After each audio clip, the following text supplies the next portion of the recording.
Okay. Well, let's do other stories. We appreciate your time here on The Pulse. The Ghana Health Service is set to align its operations with the government's new inaugurated 24-hour policy. Now, while some hospitals already operate around the clock, the Director General of the Ghana Health Service, Professor Samuel Kaba, emphasized that CHIPS compounds and polyclinics will now also provide 24-hour services. He stated that Ghanaians, regardless of locations, will have uninterrupted access to medical care across the country. Let me first clarify that the Ghana Health Service already runs 24-hour services. So people might be wondering, then why this? Because we are already doing it. The reason is very simple. It's to align with the 24-hour economic model. The second reason is to make sure that we take this advantage to improve on our services. At certain levels, at the CHIPS, polyclinics, and other facilities, they do not run 24 hours. And in the middle of the night, you find people wanting care. And one of the things I always do say is that if any Ghanaian or anyone living in Ghana goes to the hospital, no matter the hour, and has to call the Minister of Health, or has to call the Director General, or has to know somebody before he gets attended to, then we have failed. The dream is that every Ghanaian at every hour, at any given time, should go to the hospital and have the necessary care. Well, he also clarified that the move is not intended to create a parallel system, but rather to strengthen the existing healthcare structure and extend its responsiveness across all hours. However, he raised key concerns about security provision for health practitioners as they carry out their duties under the 24-hour economy policy. The goal is to ensure that the health sector's alignment with the 24-hour economy is not just technically sound, but strategically sequenced, contextually relevant, and fully institutionalized. Our task is not to create a parallel system, but to strengthen what we already have and to stretch its responsiveness across time, geography, and population groups. This will require a balance of innovation and realism. One, how do we expand 9 times services at health centers and CHIPS in resource-constrained settings? 2, how do we maintain staff motivation and safety while implementing shift systems? And 3, what type of digital support, partnership, and funding mechanisms are needed to sustain these changes? How do we increase productivity and efficiency in the health sector towards the 24-hour economy? Away from that, the Concerned Timber Cutters Association of Ghana is petitioning President John Dramani Mahama, accusing the government of failing to provide proper oversight of logging and forest operations. According to the association, weak regulation and poor monitoring have opened the door to exploitation, mismanagement, and massive revenue losses in the sector. Speaking at a press briefing earlier today, the president of the association, Bright in KNC, expressed frustration over what members described as the Forestry Commission's lack of direction and coordination. He insisted that with immediate effect, there ought to be regulation in the timber sector, as that sector holds enormous potential to contribute meaningfully to Ghana's economy. 1, loss of foreign revenue. There is a significant loss of revenue in foreign currency. Timber exports are going, yet foreign exchange earnings are not returning to Ghana, similar to the situation with the gold and other minerals in the past. Previously, export levy revenues were also being lost until the intervention of our group leader, who collaborated with the late Nana Bendonko, then executive director. The measures we propose are now being implemented and have significantly improved revenue collection. A review of the Commission's export levies from 2000 to 2008 and from 2008 to date will show the impact of our contribution. 2. Fumigation of timber exports. Since independence, the Ministry of Agric Plant Quarantine Department has been legally mandated to oversee timber fumigation. However, in 2017, a private foreign-owned company was contracted for this service. This has resulted in exorbitant charges, USD 200 per container for lumber and $150 USD for logs, making Ghana the most expensive globally as far as fumigation is concerned. For comparison, Latin America charges $88, while neighboring countries, Togo, Benin, Nigeria, Ivory Coast, etc., charge less than $10 per 20-footer container. This makes Ghana uncompetitive, leading to investor flight.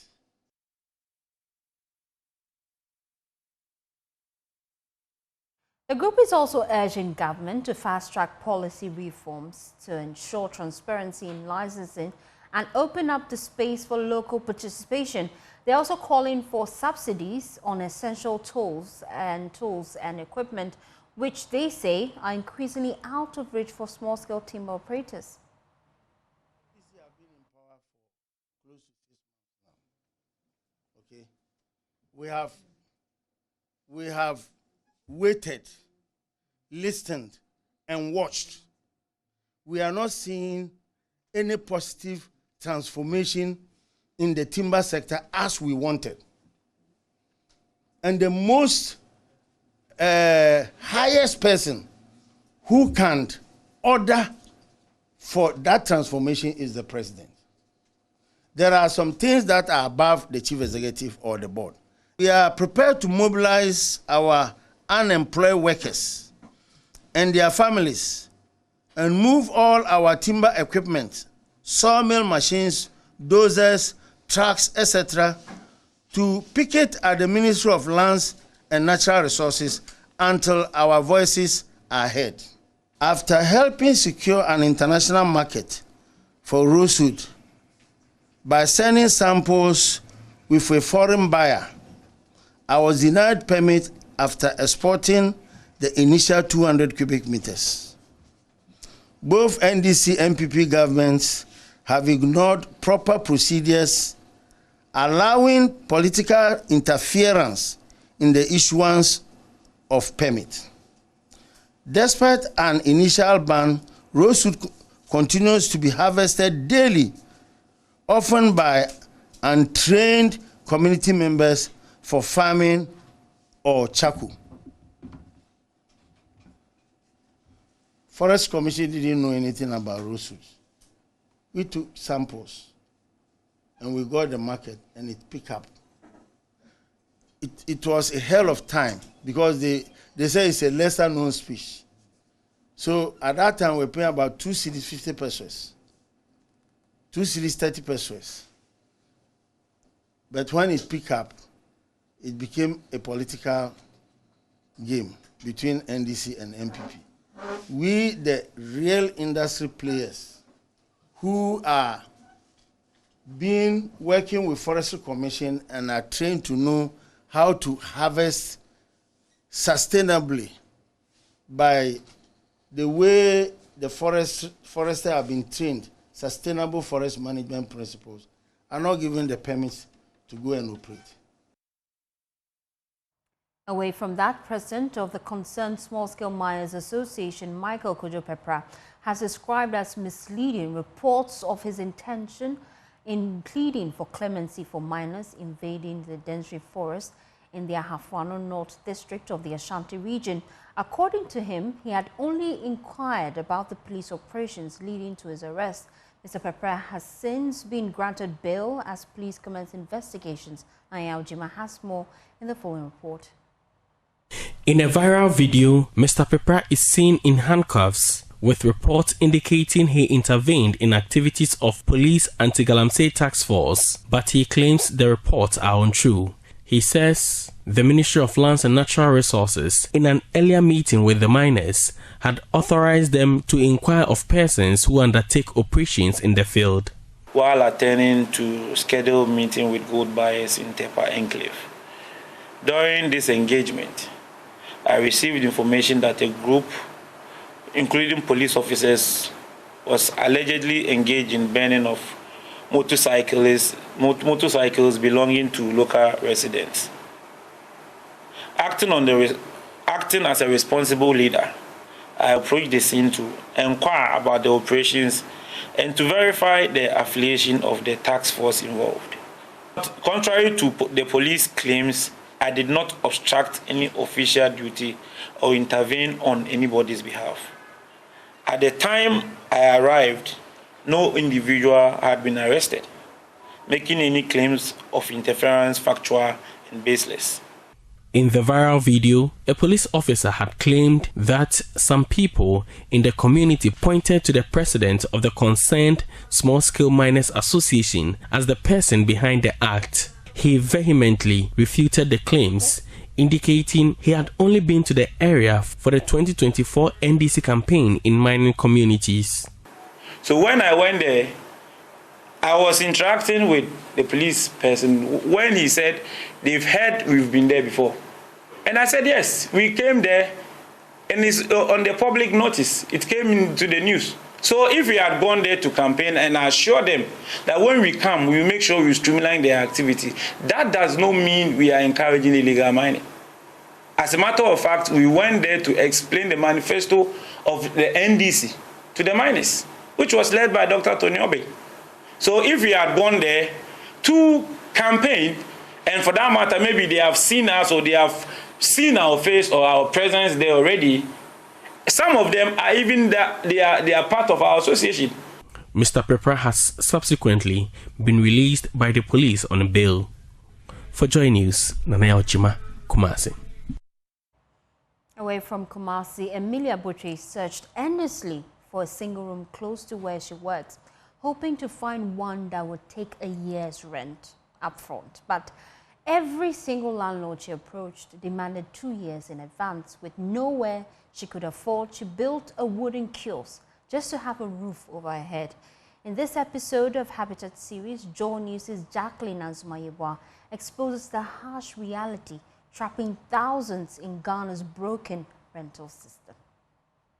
To increase the rent for no reason. Emilia Butchie has been searching for a single room for the past 3 months, but every time it ended the same way. Pay 2 years rent up front or keep searching. She earns just 700 Ghana cedis a month, money she used to make working as a supermarket attendant. At that rate, saving even 1 year's rent felt impossible. From 1,000 to 1,005 was 1 year, and then Emilia searched and pleaded with several landlords to accept just a 1 year advance. But even that wasn't enough. She was still priced out. She was hoping to get a modest space for 450 Ghana cedis a month. But landlords she contacted were asking for between 800 Ghana cedis and 1,000 Ghana cedis a month, and for 2 years upfront. It felt like finding a pin in a haystack. almost 2 to 3 months because the rent was so high, and then most of the landlords were demanding for 2 years. But my job, I can't pay for 2 years.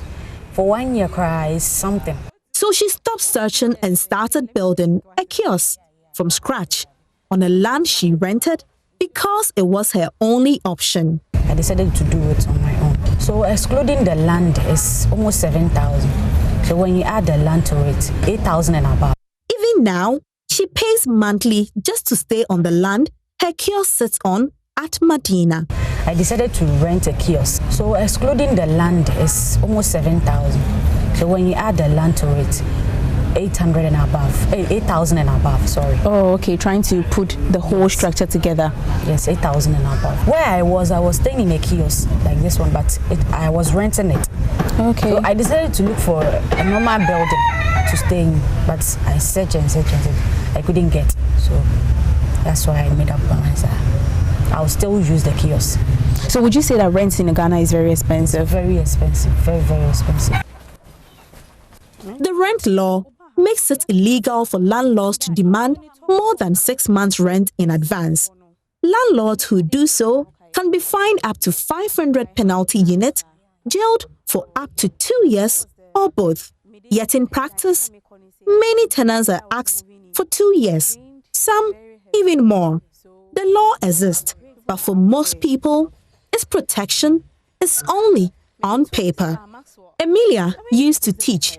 She left her job because the cost of transport from her new place swallowed her pay. Now she's hoping to return to school. But for now, the kiosk is all she can afford. And then I have plans. So I have to rent the kiosk, use the kiosk for now. And then after some time, I'll try and then move in another place. Every day, more Ghanaians are being priced out of a place to lay their heads, not because they do not work hard, but because landlords are breaking the law and getting away with it. Until the law is enforced and rent demands reflect real wages, decent shelter will remain out of reach for Emilia and for thousands like her. Jacqueline Ansuma Yepua for Joy News, Accra.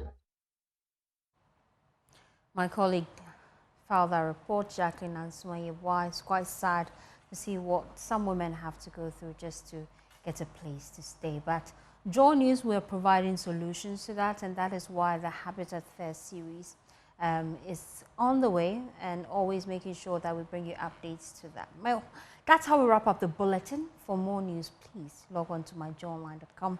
My name is Faustina Saf. I'm leaving you with Let's Talk Entertainment.